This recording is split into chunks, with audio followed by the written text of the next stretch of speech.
Guys, I'm constantly on the go. Traveling, training, always grinding. And that's why I use Mando whole body deodorant. It is seriously safe to use anywhere on your body, and it's the perfect deodorant for people on the move. Mando was created by a doctor who saw firsthand how BO was being misdiagnosed and mistreated. Mando is clinically proven to block odor all day and prevent odor for up to 72 hours. My favorite part about Mando is how versatile it is. Use it on your pits, your feet, or anywhere else you stink. You can choose from a variety of fresh scents, like bourbon leather, clover woods, or my favorite, Mount Fuji. There's a solid deodorant stick formulated with mandelic acid and an aluminum-free spray deodorant, which is ideal for hard-to-reach places. Oh, by the way, all products are paraben-free and baking soda-free. Mando Starter Pack is perfect for new customers. It comes with a solid stick deodorant, cream tube deodorant, 2 free products of your choice, like mini body wash and deodorant wipes, plus free shipping. As a special offer to my listeners, new customers get $5 off a starter pack with my exclusive code CHAEL. That equates to over 40% off your starter pack. Guys, real simple. Click on the link below. When you get to checkout, just tell them that Chael sent you. I have never said anything nice about Leon Edwards, and it is not personal. It just hasn't happened. Whatever it is, my partner Ryan gives me topics, something along these lines, or he asks me an opinion, or Leon did this, or Leon said that, and then whatever comes out of my mouth has never been positive. But that's purely a coincidence. I mean, I try to call it straight down the middle. And that was tough. I mean, one time he's fighting Colby, right?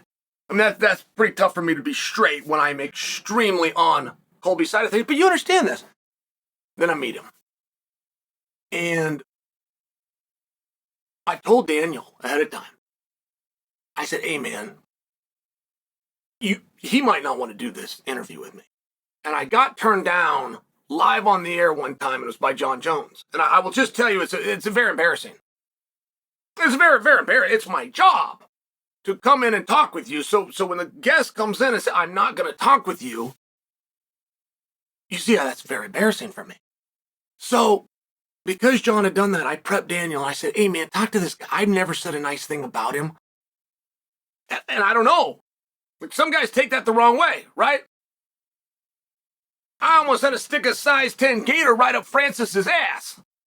Like, things will happen at times. Particularly when you're dealing with somebody from a different country. It's just one of these things. I told Daniel. So Daniel told him. And Leon laughed. He said, I don't care. Why would I care? He shared his opinion on a fight, which is exactly right. So, I digress. Because in the spirit and in the vein of being very fond of somebody and being convinced of their skills in Leon, I'm not wild about this situation that he's found himself in. First off, the worst fight for everybody, 100% of people, the worst fight is when you got somebody that you in your heart know is better than the public is aware. That is 100% every single fighter's least favorite spot. In this Shawn Brady, man, this guy's a son of a bitch. There's 3 guys in the world of grappling. There's 3 guys and there's everybody else. Got the king, Gordon Ryan. You got Craig Jones. You got Mason Fowler. You have those 3 guys, and then you have everybody else. So I'm watching some grappling event, and Craig comes out. The whole place has come to see Craig. The reason I'm watching is for Craig. They bring in some small guy. He's apparently out of the New York area. He apparently has a black belt under Renzo. Very hard to get. And apparently his name is Shawn Brady. I don't know anything else about this guy. I just know this isn't going to take Craig very long. And 15 minutes later, they're raising this Shawn Brady kid's hand. That was my debut of Shawn Brady. So I start paying attention. Somewhere Bilal Muhammad gets on the wrong side of the office, and to knock him off his perch, he gets flown out to Fight Island in an undercard event with a 15-0 Shawn Brady. Now, at this point, while the world doesn't all know who Shawn Brady is, I do. And to this day, that is Shawn Brady's only loss. In fact, he even rebounded from the Bilal fight. He talked about it very openly. He said, man, it was a big opportunity. I knew they were raising me. I knew they were pushing me. The nerves got to me. I won't let that happen again. Shawn ended up rebounding, even looked great against Kelvin Gastelum, just for example. Now he finds himself in a main event on foreign soil against the former champion of the world. And as good as Leon is, there are two Leons. And as much as you might look at Uncle Chael and say, hey, you've always been hard on Leon, I do believe that you'll agree with me when I say there's two Leons. And it's a wildly difficult position, starting with the very first point that I made, that this is a harder fight than the world is aware. The way that the MMA world is presenting this fight, just for example, Jack Della Lema, who is the original opponent of Leon, has been pulled from this fight and put into a world title fight, and therefore, by proxy of now being the number one contender, is a more difficult fight than Shawn Brady. Well, that is a highly contestable statement. His record isn't better. Just for example, his amount of finishes isn't better. Just for example. And I'm not looking to compare those two. I'm sharing perception because now Leon's got to deal with that.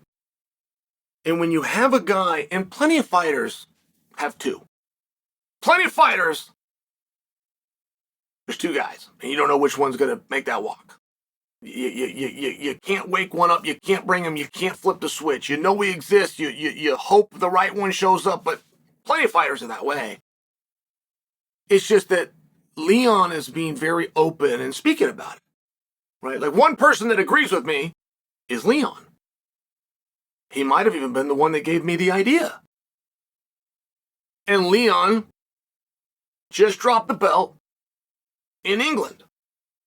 And he talked about fighting at home and some of the things that came with that and some of the anxieties that it caused.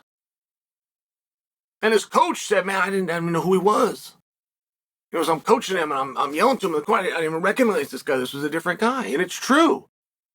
He greatly underperformed for being the best fighter in the world. He greatly underperformed. And now he's got to return at the O2 in the main event. They built the whole damn card around him. I do not remember a time, off the top of my head, I do not remember a time in UFC history where they dropped a main card and only had 50% of the main event. I don't remember it. I do not remember a poster ever coming out since 1993 that had a main event that just had one guy. But they did for this one. They said Leon versus TBA. They sold the damn arena out and had not even announced his opponent. Now, they changed the opponent. But to make believe that that isn't a massive amount of pressure, and why does that matter? You hear that in sports a lot. And then the broadcaster doesn't tell you why that matters. The reason the pressure matters, it's actually scientific. It creates a chemical. And that chemical gets released through your body, right? In the form of stress, but it will create a fatigue. So whoever has more pressure, scientifically, can reach a level of fatigue faster. And there's really nothing harder than being in a sport that's criteria number one is damage. You need to have energy for that. So it's very relevant. And I don't know that I envy Shawn Brady's position a whole lot more. Listen, if Shawn Brady doesn't get the jump on Leon, he is never going back to a main event. He will never be in conversation for world title again. That's not extreme language by me. There's just certain guys that have no room for air for whatever reason. And this is his second shot. The night that he got brought in, they thought he was going to get the jump on Blal. So now they're bringing him back in. Main event, I'm just sharing with you. He will never be in a spot like this again, and that creates pressure. However, Leon will never even main event again. If Shawn loses, he will never be in talks to fight for a world title again. If Leon loses, he will never main event again. It's a massively difficult situation. I don't envy it. It is truly the worst circumstance. Every fighter, take on a guy that you simply know is better than he's perceived to be.